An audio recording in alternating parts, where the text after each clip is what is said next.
আজকাল ছেলেদের সমস্যা 10,000 টাকার চাকরি করা যায় না, আর 50,000 টাকার চাকরি কেউ দিচ্ছে না। চোখের সামনে সময় চলে যাচ্ছে, কিন্তু কি করব বুঝতে পারছি না। বিয়ে করতে গেলে মেয়ের বাবা একটি 25 বছরের ছেলের মধ্যে সবকিছু খোঁজে যা সে বছরে অর্জন করতে পারেনি। সারাদিন মজা করলেও রাতে ঘুমানোর সময় ক্যারিয়ার নিয়ে টেনশন হয়।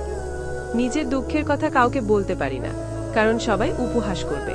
ছেলেদের ক্যারিয়ারের জন্য প্রথমে নিজের ইন্টারেস্ট আর স্কিল বোঝা দরকার। তারপর বিভিন্ন ক্যারিয়ার অপশন নিয়ে রিসার্চ করতে হবে এবং একটা পরিষ্কার প্ল্যান তৈরি করতে হবে। সবসময় নতুন কিছু শেখার জন্য তৈরি থাকতে হবে, কারণ ক্যারিয়ারের দুনিয়া সবসময় পাল্টাচ্ছে। আচ্ছা, যেখানে তোমার ইন্টারেস্ট আছে সেখানে ফিউচারে কেমন স্কোপ আছে, কি ধরনের পড়াশোনা করতে হবে, এগুলো প্ল্যানিংটা খুব ইম্পর্টেন্ট। তাই আগে থেকেই একটা ক্লিয়ার প্ল্যান তৈরি করে রাখো।